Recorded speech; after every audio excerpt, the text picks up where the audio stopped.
우리가 얼굴 보지 못하고 비대면으로 서로 온라인으로 만날 수밖에 없는데 비대면 예배라고 하죠.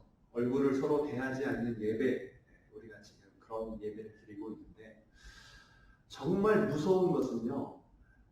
저와 여러분들이 서로 얼굴을 보지 않는 것이 무서운 것이 아니라 진짜 무서운 것은 우리가 하나님의 얼굴을 볼 수 없다는 것이 더 무서운 것입니다.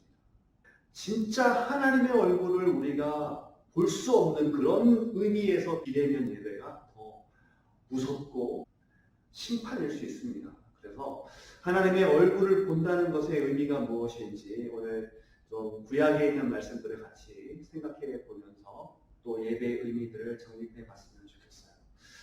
우리 역대하 7장 14절 말씀을 보면 이 말씀이 있는데요. 내 이름으로 일컫는 내 백성이 그들의 악한 길에서 떠나 스스로 낮추고 기도하여 내 얼굴을 찾으면 내가 하늘에서 듣고 그들의 죄를 사하고 그들의 땅을 고칠지라 그랬어요. 하나님의 얼굴을 찾는다라고 찾아라라고 말씀하셨는데 그 말이 무슨 말입니까? 하나님의 얼굴이 감추어졌다. 또 하나님께서 우리에게 얼굴을 보여주시지 않는다는 그런 의미를 전제하고 있는 것 아니겠어요? 그런데 이 하나님의 얼굴을 찾으라라는 이 말이 사실은 신명기에서부터 시작되거든요. 신명기를 한번 가서 보겠습니다. 신명기 31장을 가서 한번 볼게요. 신명기 31장 17절을 제가 읽어드리겠습니다. 내가 그들에게 진노하여 그들을 버리며 내 얼굴을 숨겨 그들에게 보이지 않게 할 것인즉 그들이 삼킴을 당하여 허다한 재앙과 환난이 그들에게 임할 그때에 그들이 말하기를 이 재앙이 우리에게 내림은 우리 하나님이 우리 가운데 계시지 않은 까닭이 아니냐.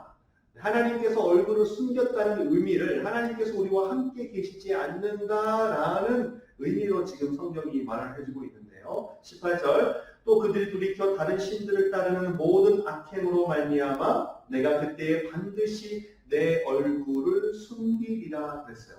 하나님께서 당신의 얼굴을 숨기겠다라는 말을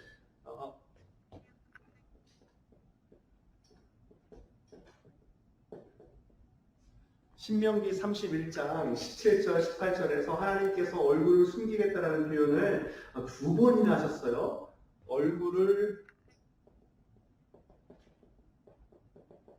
숨기신다. 그 다음에 아까 우리가 본문으로 읽었던 역대하 7장 14절의 말씀도 마찬가지죠. 하나님께서 우리에게 말씀하시기를 내 얼굴을 찾으라 그랬어요. 하나님의 얼굴이라는 말이 나오고요. 또 한 군데 우리가 좀 같이 봤으면 좋겠는데 시편의 말씀이 아주 중요한 말씀이 있어요. 시편 말씀을 한번 가서 같이 볼 텐데요. 시편 27편이 되겠습니다. 시편 27편 8절 보세요. 너희는 내 얼굴을 찾으라 하실 때에 내가 마음으로 주께 말하되 여호와여 내가 주의 얼굴을 찾으리라 하였나이다. 주의 얼굴을 내게서 숨기지 마시고 주의 종을 놓아여 버리지 마소서라고 되어 있어요. 여기도 주님의 얼굴이라는 표현이 3번이나 되어 있는데 주님의 얼굴을 찾으라 라는 표현이 2번 되어 있고 주님의 얼굴을 숨기지 마소서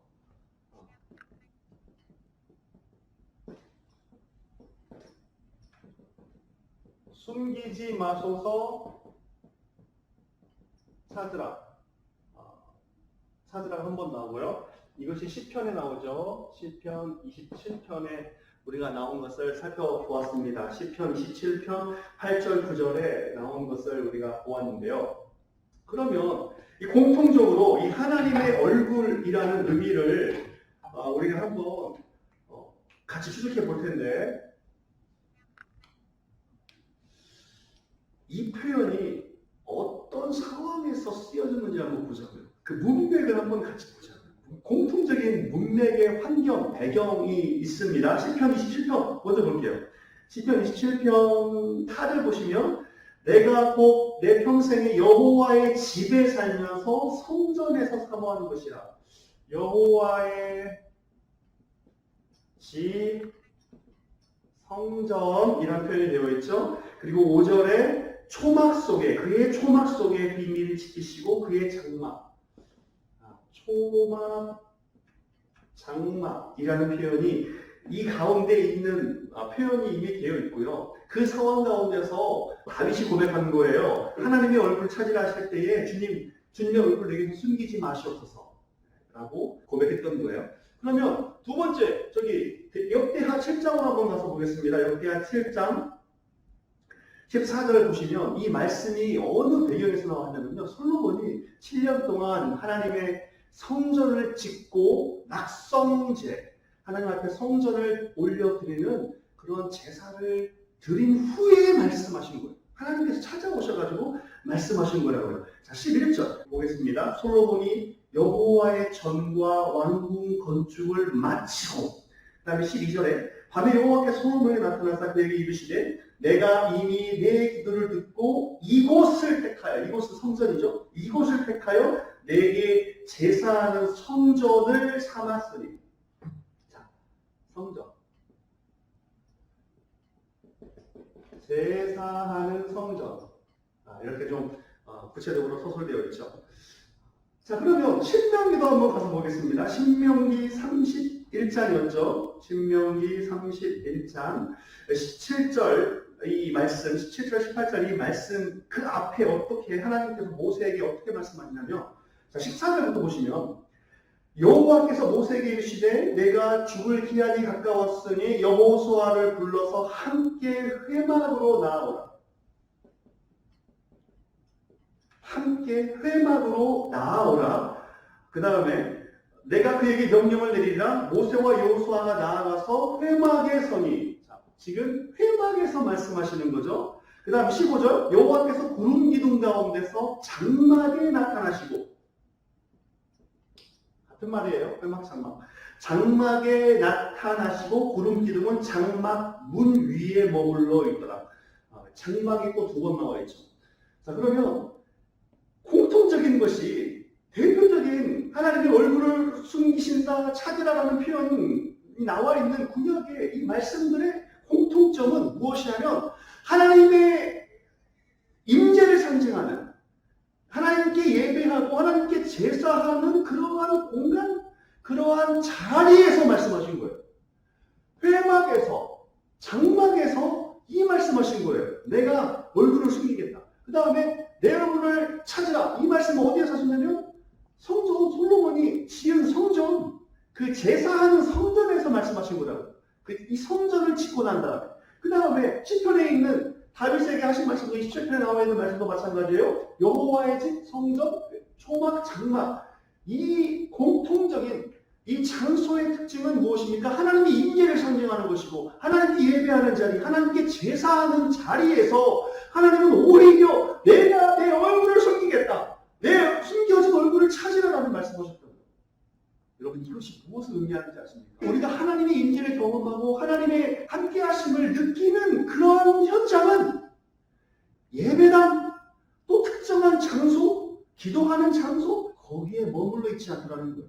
그리고 설사 내가 그 자리에 있다 할지라도 내가 하나님을 만나지 못하고 내가 거기에서 하나님의 얼굴을 보지 못하고 오히려 하나님께서 나에게 얼굴을 숨기시는 비극이 내가 지금 성전이라고 불려지는 그 자리에 있다 할지라도 이러한 비극이 일어날 수 있다는 거예요.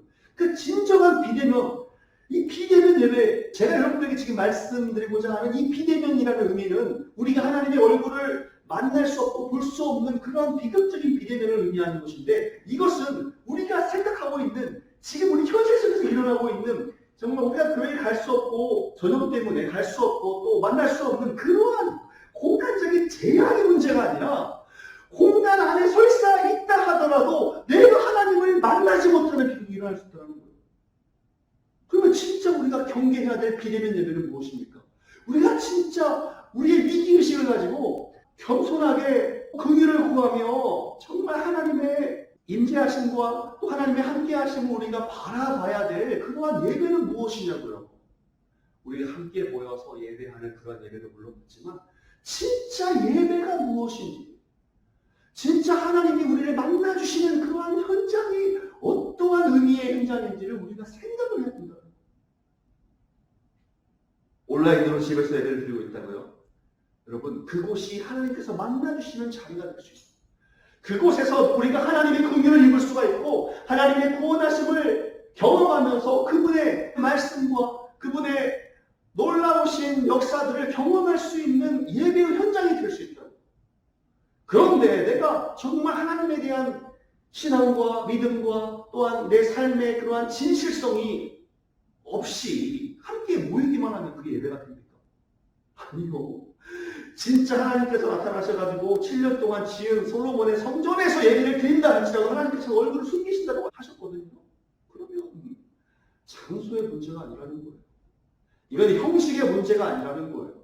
예배를 구성하고 진짜 예배가 무엇인지를 우리가 따졌을 때에 함께 모여서 한 공간에 모여서 예배 드리는 그러한 우리가 형식적인 예배의 의미로만 보면 안 되고 정말 우리가 하나님의 얼굴을 구하고 가난한 마음을 가지고 겸손한 마음을 가지고 회개하고 자복하는 마음을 가지고 우리의 죄악을 회개하고 또 우리가 우리 마음속에 우리 삶 속에 세워놓은 우상들을 내어 던지고 거기에 하나님을 모시고 하나님을 섬기는 것이 진짜 예배의 현장이 되는 거예요.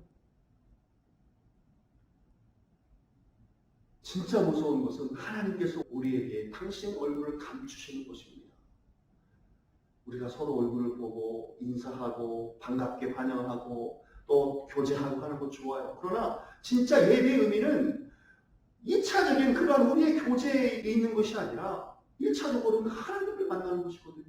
1차적으로는 하나님을 영화롭게 하는 것이거든요. 1차적으로는 우리가 하나님의 백성이고 하나님의 말씀으로 살아가는 당신의 백성임을 확인하고 그분의 말씀을 듣고 또 우리의 정체성을 주 앞에 확인하면서 찬양, 영광, 감사 올려드리는 그 예배인데 우리의 삶이 하나님의 얼굴을 구하지 않고 하나님의 얼굴이 내 삶 가운데서 이미 비대면이 되어 있는 것도 알지도 못한 채 그냥 예배 형식만 추구한다고 그게 예배가 됩니까?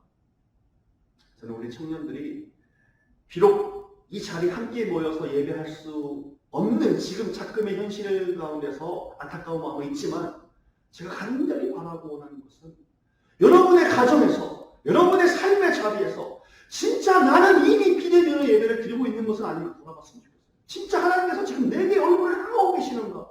진짜 하나님께서 내게 은혜를 베푸고 계시는 것인가? 내가 진짜 가난한 마음으로 하나님의 얼굴을 구하고 찾고 있는가? 그걸 다 잡았으면 좋겠어요. 진짜 그것이 무서운 비대면 예배예요. 하나님의 얼굴을 보지 못하는 예배, 하나님의 얼굴을 찾지 않는 예배, 내가 중심되어버린 예배, 내 감정과 내 기분과 내가 예배 드렸다라고 느끼는 그 느낌이, 감정이 예배의 성공을 의미하는 것이 절대 아니거든요. 하나님께서 이 진짜 예배다라고 판단해 주셔야 되고 인정해 주셔야 되는데 한국교회는 어느 순간부터 감정이 우선시되고 내가 진짜 이러니까 예배 드린 것 같네. 진짜 이러니까 우리가 예배를 잘 드렸구나 라고 어떤 느낌적이고 감상적이고 감성적이고 감정적이고 느낌으로 예배를 판단해버리는 그런 안타까운 모습들이 많이 있습니다. 그렇지 않습니다. 정말 우리가 구해야 되는 것은 하나님의 얼굴, 하나님의 긍휼이에요. 우리가 읽은 처음에 읽었던 역대하 7장 14절의 말씀처럼 정말 우리가 스스로 낮추고 겸손하게 하나님의 얼굴을 찾고 구하며 우리의 악행을 회개하고 우리의 마음을 내려놓고 하나님 앞에서 자비를, 긍휼을, 은혜를 구해야 됩니다. 이 세 가지의 구절의 공통점이 또 하나가 있다면 환난입니다. 전염병, 환난, 고통, 재앙 이런 것들이 하나님의 얼굴이 감춰졌을 때 나타나는 현상으로 그 말씀 뒤에, 앞뒤에 소개가 되고 있어요. 그러면 지금 우리 삶에 적용해 보았을 때 코로나도 마찬가지예요. 코로나도 어떻게 보면요, 감춰진 하나님의 얼굴이 본질인데 그것이 하나의 현상으로서, 이 코로나의 현상으로서 우리에게 나타날 가능성이 굉장히 높습니다. 왜냐하면 이 세 구절이 전부 다 하나님께서 얼굴을 감추셨을 때 나타나는 비극적인 현상으로서 재앙이 있었고 전염병이 있었고 환난이 있었고 고통이 있었고 침략이 있었거든요. 같이 표현되어 있거든요. 내가 내 얼굴을 감추게 되면 너희는 그 가운데서 어려움과 고통의 상황들을 경험하게 될 것이라고 경고하셨거든요. 그러면 우리가 지금 이 상황 속에서 정말 우리가 구해야 될 것은 코로나가 빨리 없어지게 해주세요. 코로나가 빨리 소멸되게 해주세요. 이것은 현상, 나타나 보이는 현상을 우리가 지금 제거하고자 하는 단순한 기도에 불과합니다. 정말 우리가 기도해야 될 것은 하나님, 우리 모두가 하나님의 얼굴을 배워보는 그러한 백성이 되게 하여 주옵소서. 하나님의 얼굴을 구하고 하나님 앞에 진짜 예배드리는 우리 모든 공동체가 되게 해달라고, 우리 한국교회가 되게 해달라고, 아니 내가 되게 해달라고, 내가 이렇게 간구해야 된다는 거예요. 진짜 무서운 비대면 예배는 우리가 못 보는 예배가 아니라 하나님께서 얼굴을 감추시는 예배예요.